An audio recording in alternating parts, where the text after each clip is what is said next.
So it's been a hot minute. Haven't done this in a while. I've been trying to do a bit more short form because it works better for people who make YouTube videos with a channel of my size. It's like I'm at 882 subscribers now, trying to hit 1,000 soon. So hopefully that comes at some point. But I think one of the valuable things about YouTube in general is that if you choose to, you have room to be genuine. And I kind of link that to one of the topics I covered in one of my shorts recently. This talk with Johnny Ive, with the CEO of Stripe. I think his name's Patrick Collison, and he was talking to him about how, like, you design things like you care, or you design things properly. That's Johnny Ive talking, because you care for the person who uses the product that you design, that you will never meet, that you'll never shake hands with, for that person to feel that someone cares about me, to rephrase what he said. So likewise, I wanted to do this, and I think YouTube being a platform as big as it is, there's still, of course, there's a lot of room for commercialization, and for things to be very production focused to meet metrics. And there's also some room for authenticity and for being genuine and real. So this is the being genuine and real part. I was even gonna pull up the resources I'm gonna talk to you about on my laptop to just reference them as I went through it, but I was like, yeah, never mind. You'll get what I'm talking about. If I can link the things I'm discussing, I'll probably put the links in the description. I've spoken about AI before. I'm definitely not an expert, but the two things that caught my attention recently were Emily Chang's interview with Sam Altman and the other guy. I don't even know his name. He's some guy who used to be in crypto mining, and then he moved to the AI sphere. And Sam Altman is, of course, Sam Altman. And she keeps talking to Sam and the other guy about how the gist of what she's trying to do, at least that's how it seems to me, is that she wants to get something that's a solid fact from him. She wants something that's tangible, that she can hold, that she can report about to her viewers. And she keeps asking him stuff along the lines of, it's kind of like, why does AI need this much investment? How do you know that it needs this much investment? And all of her questions are geared towards, give me something solid, why AI is going to have a real impact, why we need to be spending this much money on infrastructure on data centers and whatnot. And he can't give her anything, and neither can the other guy. But what he's giving her is, when I say he can't give her anything, he can't give her something as solid as she wants. But he's giving her something. And that something is, this is new. No one's done this before. And he kind of has a point in the sense that in the history of artificial intelligence, it's never reached this level of advancement before, obviously. It started in the 50s or maybe 40s, and then it dies, and then a breakthrough happens. So it's it's here, and then it dies again, and it keeps going through AI winters. And his point of view seems to be, this is a new area in life. I can't give you solid things that you can grasp now because this is all new. This hasn't been done before, but we need to trust that this is gonna work, and and he chooses to take this bet. And I have to say, something I do admire is that he never tells you that, oh, yes, for sure, it's guaranteed. It's done. It's sealed. This is going to be amazing. No, he does leave the door kind of like, is ajar the word? Like slightly open to say, we'll try. This might not work, but we're trying. And if and I kind of see the logic in that. That's one way of thinking of this, right? This hasn't been done before. If we don't do it, someone else is gonna do it. We don't want to be steamrolled by competition or by like an enemy of some sort. So we're gonna put the money into this. And being wrong about AI being the next big thing and being as life changing as some expect it to be, the risk of that is far less than the risk of like saying that it's going to be life changing and then having it kind of flop.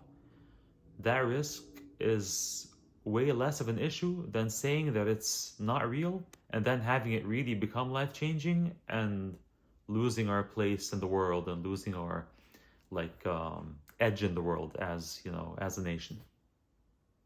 That's one thing. Another way of looking at this, to my understanding, is the way Satya Nadella of Microsoft is doing it, where he's like, I'll invest. I think he said he'll invest 80 billion. Sam Altman and the son of SoftBank and what's his face from Oracle, I forgot his name. Anyway, Larry Ellison, right? They're saying they're willing to invest up to $500 billion in the Stargate project. They said preliminarily what they're investing at the moment is $100 billion, if I'm not mistaken, and it may go up to $500 billion. Okay. That's a lot of money. Like, I understand wanting to not miss out, but at the same time, committing that much without having anything that you're holding in your hand that shows more promise than what we have already achieved in the world of AI, that's a really big bet. I'll just say that. The other way of doing it, so they're going big, they're just going big, they're going all in. The other way of doing this is the way Satya Nadella is doing it, where he's like, what, we'll put in 80 billion, we'll invest 80 billion. I understand he was also gonna invest in building data centers in Chicago and Jakarta, I guess. And they decided to pull back there, not doing that, and he's not going to invest as much as Sam and Son and Ellison. Okay,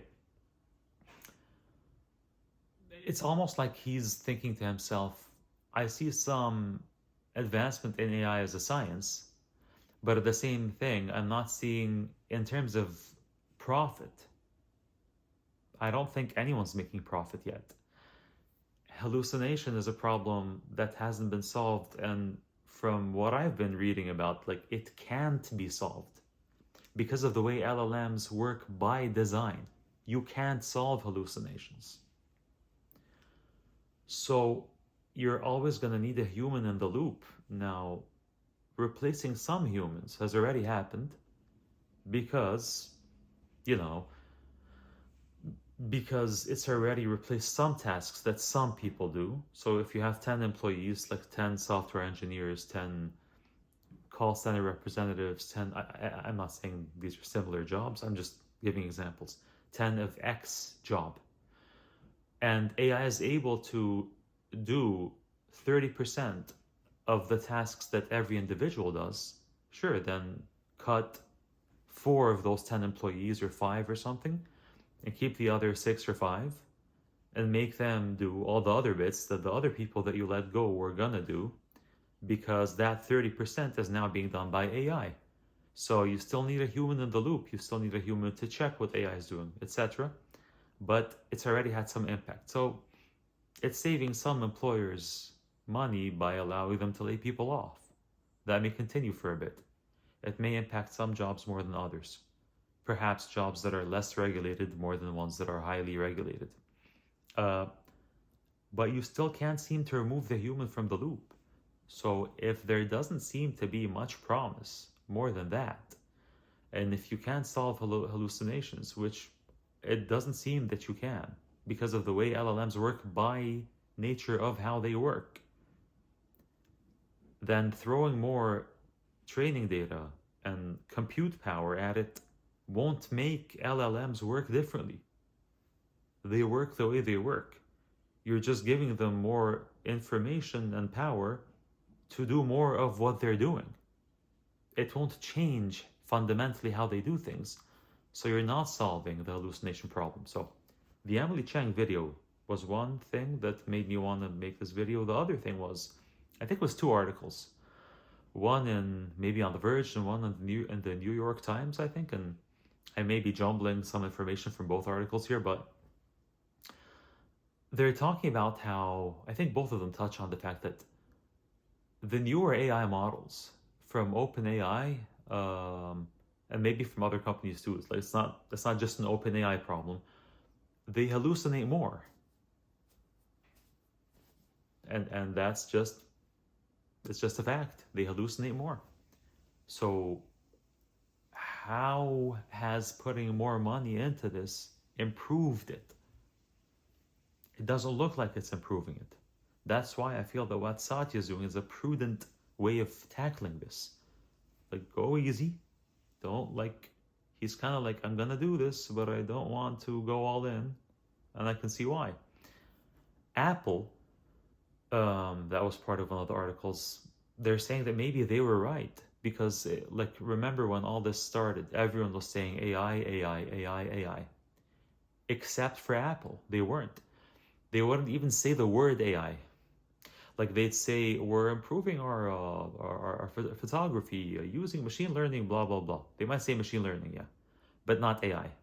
They might say neural networks, but not AI. They were avoiding the buzzword. And the author of one of the articles was talking about how there was an era where the big thing in the world of tech were netbooks. And they weren't very good devices, and everyone was making them, and Apple was like, nope, not doing it. They worked on improving, I think, their MacBook Airs or something, and eventually the tech industry figured, yeah, netbooks were not a good idea, and Apple was like, they were right at the end, and everyone else was wrong in a way. So in the beginning, Apple held back, and they didn't jump in, and they resisted. And it's almost like shareholder pressure or whatnot. They felt they were missing out on the gravy train, and they jumped on the bandwagon, which isn't very like Apple. So they got into it late, and they just followed suit with what Google was doing and whoever else was, talking about AI at the time. And then they didn't do what the other companies were able to do. That's separate from the fact that, do customers even want this? Like, put that aside, because a lot of people don't. But anyway, actually, that article that was talking about Apple, I think he said that people just want a better Siri. Like, they want improvements. They don't want something to just be shoved in their faces the way this is being forced by different companies, and stuff doesn't really work that great. Like, if you go on Facebook, look at a meme shared by some group on Facebook, and there's this AI thing that's trying to explain to you, trying to give you questions to explain to you the meme or something, and it's completely irrelevant. It misses the point of the comment in the photo, the meme, the whatever it is. It's just too much, and it's not working. And it seems that a lot of companies are using that to pump their stock prices. So Apple wasn't taking part in this in the beginning. Then they jumped on the bandwagon, and they failed to do so far what other companies like Samsung and Google were doing. And Samsung is using Google, right? And it just flopped, right? It just flopped. Samsung devices use Google at least for some stuff. Not sure if it's for everything, but anyway. Apple isn't even able to do that, let alone that customers may not want all of that from any of the companies. So they kind of they tried, they held back, and then they're like, okay, I'm missing out. So they jumped in, and they can't do it. So now they're getting backlash, what are you doing?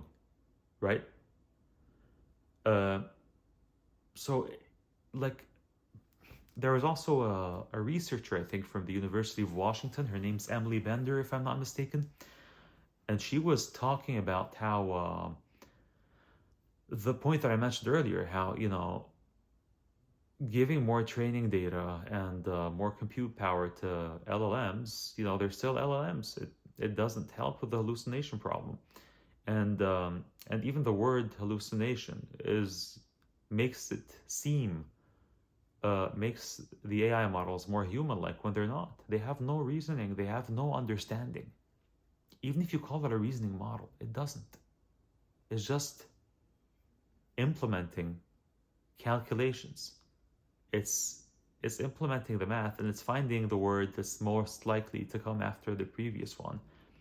And because it's got so much data and it's using a ton of power, it gives you something that looks like what a lot of humans would say in this kind of situation. But try it yourself.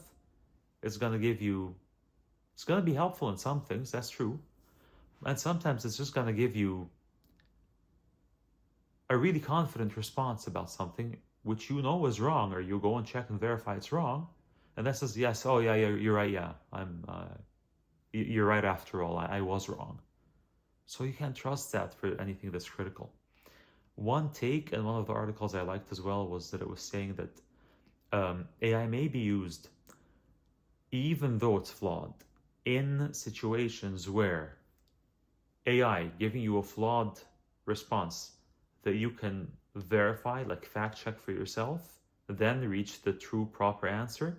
If that entire process takes less time than you researching that topic from scratch, then that's a potential use of AI. But still, it doesn't really look like it's very far advanced than what we've already achieved, which hasn't made tons of profit for anyone. My understanding is that all of them are still in the negative. They've all spent way more money than this has made anyone. So now you have Sam Altman coming out with Johnny Ive and saying they're going to release a device in 2026. Okay? Well, the company isn't making much money from subscriptions, or not enough from subscriptions to advanced models of ChatGPT. So you could sell a device. That's another way to make like bring money in. But I don't know if that's going to cover all of the expenditure that's been spent. I feel that this has led to a lot of, I do personally feel it's a bubble to a pretty large degree. And there's gonna, like, some advancements that can be useful, like I was discussing, are probably gonna already in use and they're gonna continue to be used. And because the hype is so much bigger than what's been achieved and then what may be even achieved going forward, I feel this is a bubble that's gonna burst, and that may negatively impact stock prices for companies that are very heavy on this. I kind of wish that Apple had stayed out of this game, had held back and had stood its ground like they did with the netbook situation. And that the title of one of the articles I'm mentioning to you was, it was something like, it says something like, what if Apple was right all along? So it's not that they were behind, like in the beginning. Now they are behind because now they're playing the same game. But originally, maybe they weren't missing out. Maybe what they did back then was the right thing to do, because perhaps they saw that this isn't going anywhere. So you have two ways of thinking of this. One way, like the open AI way, like that camp's way of thinking, which is like, yeah, we're going all in, we're putting in all the money, we're gonna take the bet. And they feel that missing out on AI being big is a bigger risk than putting all this money into it and having it flop. That's one way of thinking of it. And you have the other way of looking at it, which is the Apple way before they hopped onto the bandwagon, not now. And what seems to also be the Microsoft way, the Satya Nadella way of, we'll invest, but not 100 billion, not 500 billion. We're not gonna build those data centers in some places that we were going to originally, it seems. I think that the more conservative way of looking at this, that AI will not improve that much more, or it doesn't seem like it's going to add that much more value. And it doesn't seem like it's going to reach AGI or anything that's going to bring in a lot of profit or anything. I feel skeptic about this, and I don't think AI is going to like become very successful. I don't think it's necessarily gonna achieve much more than it has so far. I may be very wrong, but it doesn't seem that way. It doesn't seem to warrant um, like an unbelievable amount of spending, and I just don't see how it's gonna be profitable in ways that are, you know, that are far more than what's been spent on it. I think it's a bubble. So I'm leaning more towards the more conservative Satya way, perhaps, and the Apple before they hopped onto the bandwagon way of thinking of this. I don't think it's going to be huge. I think it's a bubble that's gonna burst. It's had an impact, which is real, but it's not an impact that's going to bring in lots of profit. It's not what it's, I don't think it's going to be what it's hyped up to be. And yeah, how do you think of this? What do you guys think? If you're still watching until now, I want to thank you for sticking around. I've, rambled on for a while now, so thank you for watching. If you like this, please give it a like and share it. Please comment, leave a comment. Say, tell me what you think of this whole situation. Do you think AI is gonna live up to the hype? Or do you think it's gonna burst? The bubble's gonna burst? Or, what do you think of this? If you can subscribe to the channel, I'd really appreciate it too. And hopefully I'll see you in the comments, and I'll hopefully see you in the next one.